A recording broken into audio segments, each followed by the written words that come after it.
ऐसा सन्यासी जो अपने वैराग्य, ज्ञान, विवेक, ध्यान, साधना की सुगंध से प्राणी मात्र को आत्मानंद की अनुभूति करा रहा है। एक ऐसा प्रवचनकार जिसके प्रवचन श्रवण के लिए हर जाति, संप्रदाय, समाज, क्षेत्र के लोग आतुर रहते हैं। एक ऐसा आत्मार्थी संत जो श्रमण संस्कृति की लौ को भौतिकता की चकाचौंध में भी निरंतर प्रज्वलित रखने हेतु संकल्पित है। एक ऐसा आध्यात्म योगी जो अपनी ध्यान साधना के द्वारा पूरे विश्व को सुख, शांति, समृद्धि का मार्ग दिखा रहा है।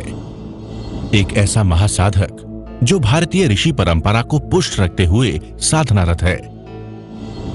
एक ऐसा समाज सुधारक जो अपनी परंपराओं के निर्वहन के साथ सामाजिक विसंगतियों, कुरीतियों, आडंबरों पर वैज्ञानिक तरीके से प्रहार कर रहा है।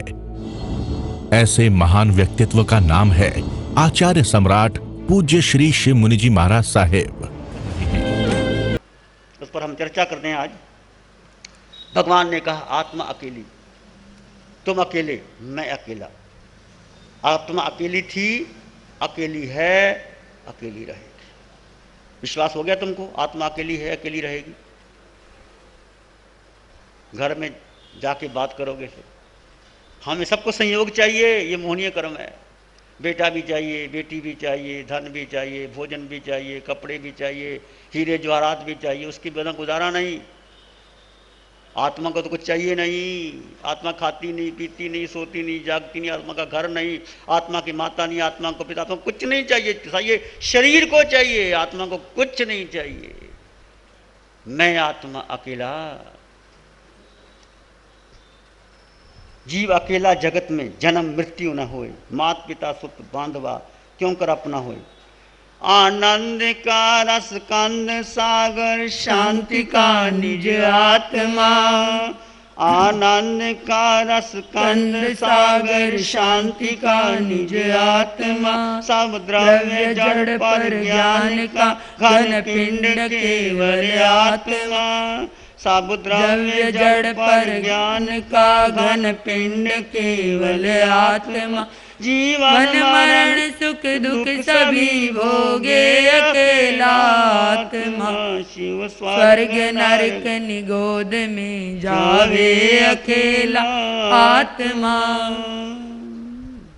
आनंद का रसकंद सागर, शांति का निजा। ये आत्मा आनंद का रसकंद है, शांति का सागर है। आनंद का रसकंद, रसकंद समझते हो? रसगुल्ला, मिठास ही मिठास होती है उसमें। ऐसे जी आत्मा में अनंत का भरा हुआ खजाना है। सब द्रव्य जड़ पर ज्ञान का घन पिंड केवल आत्मा। केवल आत्मा ज्ञान का घन पिंड है, बाकी सब जड़ है। अटल विश्वास, अटल श्रद्धा, अटल निश्चय करो जीवन के अंदर। जीवन मरण सुख दुख सभी भोगे अकेला आत्मा। आत्मा शरीर में है, इसलिए आत्मा को भुगतान करना पड़ेगा। जब साथ लगा हुआ, जब तुम किसी की साक्षी दोगे, झूठी गवाही दोगे, तो ये भुगतान करना ही पड़ेगा। जब आत्मा शरीर के साथ लग गया तो शरीर जो कर्म करता आत्मा को भुगतान करना पड़ेगा। यदि आत्मा शरीर के साथ नहीं है, दृष्टा भाव में है, कोई कर्म नहीं लगता। ये समझने की बात है कि महावीर की साधना का रहस्य है। ये भेद ज्ञान की कुंजी है। ये 4 दिन के शिविर का रहस्य है। जीवन मरण सुख दुख सभी भोगे अकेला आत्मा। शिव स्वर्ग नरक निगोद में जावे अकेला आत्मा।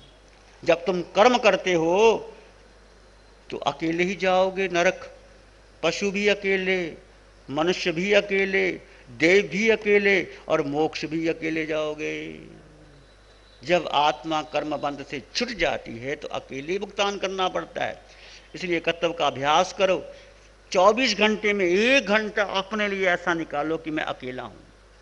चाहे घर में रहो, अकेला अनुभव करो। जैसे ध्यान शिविरों में हम कहते हैं कि अकेले रहो, चाहे 500 लोग हैं, पर तुम अकेले, कमरे में अकेले, भोजन करते समय अकेले, घूमते हुए भी अकेले, ऐसा महसूस करो कि मेरा कोई नहीं है, मैं केवल आत्म तत्व हूं। तो आत्मा साथ लगने पर सुख दुख भोगना पड़ता है। यदि आत्मा मात्र दृष्टा रहे, आत्मा का स्वभाव ज्ञाता दृष्टा भाव, जानो और देखो। शरीर क्रिया कर रहा है, मैं अलग हूं, तो कर्मों का बंधन नहीं होता। यही ज्ञानी जन कहते हैं, यही साधना का सार है। पर कठिन है समझना, पालन करना और कठिन है। लगता है पालन कैसे करें। इस सत्य से अनभिज्ञ ही रहते सदा बहिरात्मा। इस सत्य से अनभिज्ञ ही रहते सदा बहिरात्मा। पहचानते निज तत्व जो वे ही विवेकी आत्मा। पहचानते निज तत्व जो वे ही विवेकी आत्मा। निज आत्मा को जानकर निज में जमे जो आत्मा। निज आत्मा को जानकर निज में जमे जो आत्मा। वे भव्य जन बन जाएंगे पर्याय में परमात्मा। जो इस सत्य को नहीं समझते कि मैं आत्मा अकेला, ज्ञान दर्शन से युक्त, अष्ट कर्मों से बंधा हुआ, अष्ट गुणों से युक्त मैं अकेला हूँ और अकेला ही था, अकेला ही रहूँगा, इस सत्य से जो नहीं समझते वो अज्ञानी जन है। वो बहिरात्मा है, वो बाहर की दृष्टि है, वो बाहर के सुख में ढूंढ रहे हैं, वह सुख नहीं मिलता। जैसे पानी कितना ही पिलो उसमें मक्खन नहीं निकलता, रेत को कितना ही पी लो तेल नहीं निकल सकता। ऐसे जितना तुम सुख चाहो सुख नहीं मिल सकता। परंतु जो आत्मा अपने को पहचान लेते हैं, निज आत्मा में निज तत्व को जान लेते हैं और निज में जम जाते हैं, वो भव्य जन, वो भव्य आत्मा धीरे धीरे पर्याय से परमात्मा बन जाती है। ऐसे परमात्मा कौन बने थे? मृगा पुत्र। उत्तर अध्ययन सूत्र के अंदर वर्णन आता है। वो मृगा पुत्र, उसकी माँ का नाम था मृगा देवी। पहले ज़माने में माता पर नाम हुआ करते थे। सग्रीव नगर का राजा बलभद्र, उसकी रानी का नाम मृगावती, उसके पुत्र का नाम मृगापुत्र। राजा था, राजकुमार था, खूब साधन थे, सुखों के साधन कोई कमी नहीं थी। जैसे आप अपने बेटे को सुविधा देते हो, अलग कमरा देते हो, अलग उसको फ्लैट दे देते हो, अलग कोठी दे देते हो, ऐसे वो मृगा पुत्र, माँ का, पिता का बेटा, राजकुमार अकेला भोग में भोग रहा है। शादी हो गई है, पत्नियां हैं, सब ऐशो आराम में मस्त, और अपने महल के गवाक्ष में बैठा हुआ। महल पता कैसे है? हीरे ज्वार से जड़े हुए। तुम्हारा तो संगमरमर लगा है, वो भी बढ़िया। संगमरमर भी कई प्रकार का आता है। बढ़िया संगमरमर जो मंदिर में लगता है, संगमरमर लगा के दिखाते हो, देखो संगमरमर देखो, बढ़िया मार्बल है, बढ़िया मार्बल देखो। बाथरूम देखो, लोग बाथरूम दिखाते हैं। मैं जयपुर गया तो जौहरी के घर में ठहरे, मैं चला गया, महाराज इधर आओ। क्या बता भाई? कहते महाराज बाथरूम देखो। सच्ची घटना कह रहा हूँ। बढ़िया बाथरूम बनाया है, टाइल्स वाइल लगाई है, मार्बल लगाया। तो मैं आ गया बाहर, सेठ जी बाथरूम तो दिखाया, ध्यान का कमरा कहाँ है? ध्यान का कमरा दिखाओ, समय का कमरा दिखाओ। ओ बाबूजी बाबूजी बाबूजी, कोठी बनाते हो तो ध्यान तो दिखाओ, समय का कमरा बनाओ, ध्यान का कमरा बनाओ। ये बाथरूम हमें देख के क्या करना है? सब वेस्टर्नाइज हो गए हैं लोग, बाथरूम बढ़िया होना चाहिए। खैर तुम्हारी मर्जी, बाथरूम बनाओ। हम तो कहते हैं जहां भी जाओ एक कमरा अपने लिए, छोटी कोठी बना लो, एक कमरा समय का, ध्यान का रखो, और अपने सब जितने भी तुम्हारे बच्चे, छोटे बच्चे हैं, इतवार के दिन इकट्ठे हो और वहाँ बैठ कर के प्रार्थना करो, सामूहिक प्रार्थना करो। निशा जी की कैसेट लगा लो, प्रार्थना है, उसमें बहुत आज सामग्री उपलब्ध हो गई है तुम्हारे पास, तुम उपयोग करना नहीं जानते। बच्चों को सुबह उठाओ, संडे के दिन उठो, प्रार्थना करो, एक ध्यान करो, आधा पौना घंटा लगाओ, तुम्हारी समय का आ जाती है। फिर खाओ। कौन मजा करता है? बड़े बड़े शहरों में, बॉम्बे जाओ, दिल्ली जाओ, जब छुट्टी का दिन है तो कितने बजे उठते हैं? 11 बजे, 10 बजे, सोते के 2 बजे सोते, 10 बजे उठते हैं, फिर नाश्ता करते हैं, फिर घूमने जाते हैं, सारा दिन बेकार कर देते हैं। क्या मिलता है उनको सोने में? जितना सोओगे उतना आलस आएगा, उतना कर्मों का बंधन होगा। इसलिए तुम भाग्यशाली हो, पर अपने बच्चों को साथ लगा लो। तुम्हारे बच्चे जुड़ने चाहिए। हर घर का बच्चा धर्म से जुड़ना चाहिए, साधना से जुड़ना चाहिए, सब कुछ का त्याग करना चाहिए। सुबह उठ करके पहले उनको धर्म दो, प्रार्थना करो, फिर नाश्ता दो। बहनों, रसोई बंद कर दो और शाम को तुम्हारे घर में आते पतिदेव, उनको को टिफिन ले जाओ, दरवाजा बंद, रात को खाना नहीं बनेगा, तुम होम मिनिस्टर हो, अपना हुकूमत चलाओ। क्या हो जाएगा कि बाहर खाना खाओ, भाई हमारा तो बंद। अपनी शक्ति का प्रयोग करो, महिला शक्ति, झांसी की रानी बनो। मैं सही बात कहता हूं, यदि बहनें आपको खाना देना बंद कर दें तो सुधर जाओगे, तभी सुधरोगे तुम, जब ये खाना देना तुम्हारी लिहाज करती हैं। ये आओ, रात को आओ, 10 बजे आओ, खाना परोसती हैं, गरम गरम खिलाती हैं, फिर बर्तन पड़े रहते हैं। फिर रात्रि का मौसम, कितनी हिंसा होती है। और भगवान महावीर की वाणी कहती है, एक श्रावक को, श्राविका को रात्रि भोजन नहीं करना चाहिए, रात्रि भोजन का त्याग करना चाहिए। और रात्रि भोजन का त्याग करोगे तुम्हारे कितना मिल जाता है, फल मिल जाता है। तुम सोचो, विचार करो। और बच्चों को धर्म से जोड़ो। मृगपुत्र गवाक्ष में बैठा है और उसके महल कैसे हैं? कहते महलों में रतन जड़े हैं। राजा था, तुम्हारे किसी के महल में रतन हैं? किसी के घर में रतन जुड़े जड़े हैं क्या? बोलो। तुम्हारे बेडरूम में तो लगे होंगे रतन, नहीं लगे। फिर काहे को गुमान कर रहे हो कि मैं बहुत अरबपति, खरबपति, करोड़पति?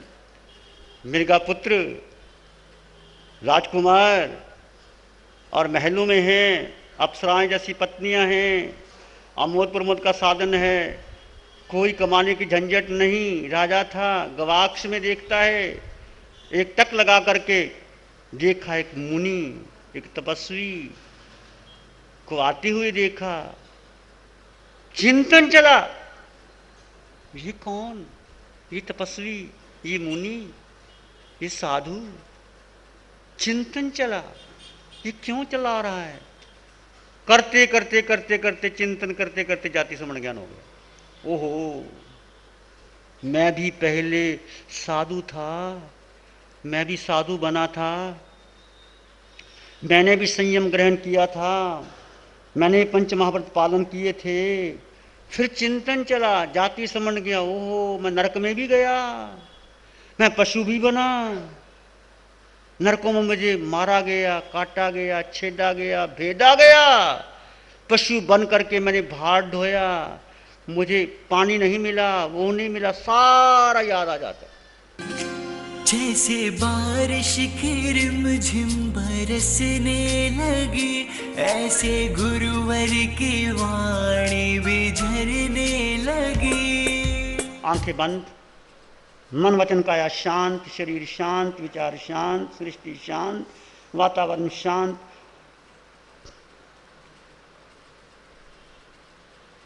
सिर के सिरे से पांव के अंगूठे तक अपने भीतर शुद्ध चेतना का एहसास कीजिए। तुम केवल आत्मा हो, केवल आत्मा हो।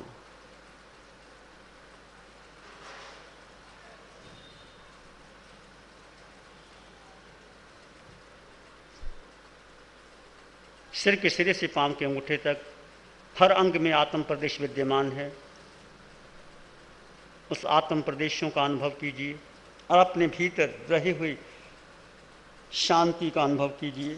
विचार आएंगे चले जाएंगे, तुम विचार नहीं हो, तुम मन बुद्धि संस्कार धारणा भी नहीं हो, तुम केवल आत्मा हो। आत्मा, आत्मा, आत्मा, केवल आत्मा। सिर के सिरे से पांव के अंगूठे तक वो शाश्वत तत्व तुम्हारे भीतर है, उसका एहसास कीजिए। इस विस्तृत संसार में दुखिया रहे न खोए, इस विस्तृत संसार में दुखिया रहे न खोए। शुद्ध धाराम सबको मिले, सबका मंगल होए।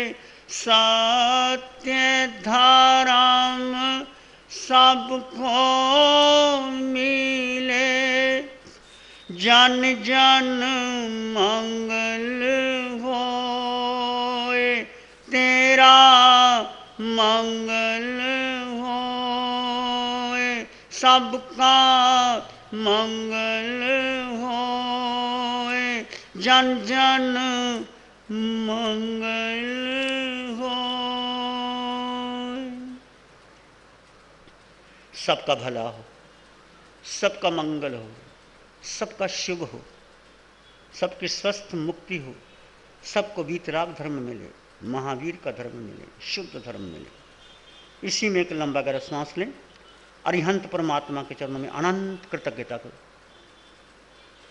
एक और लंबा गहरा श्वास, अरिहंत परमात्मा के चरणों में नमन वंदन प्रार्थना के भाव। दोनों हाथों को आंखों पे ले जाएं, हल्का सा स्पर्श, धीरे से जब भी आपका मन लगे आंखें खोल सकते हैं। नमो अरिहंताम। श्री चत्तारी मंगलम, अरहंता मंगलम, सिद्धा मंगलम, साहू मंगलम, केवली पानातो धम्मो मंगलम। चत्तारी लोग उत्तमा, अरहंता लोग उत्तमा, सिद्धा लोग उत्तमा, साहू लोग उत्तमा, केवली पानातो धम्मो लोग उत्तमो।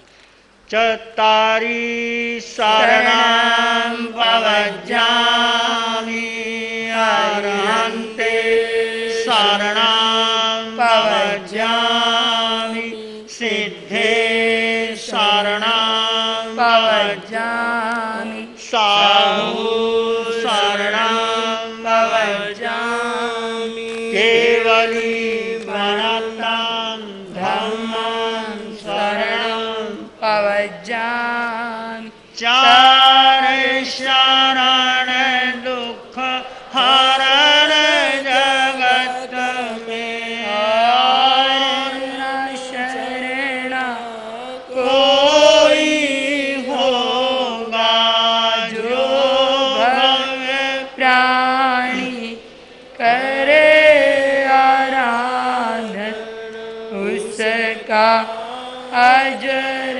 अमर पद हो, उसका सदा ही मान। जैसे बारिश की रिमझिम बरसने लगी, ऐसे गुरुवर की वाणी भी झरने लगी।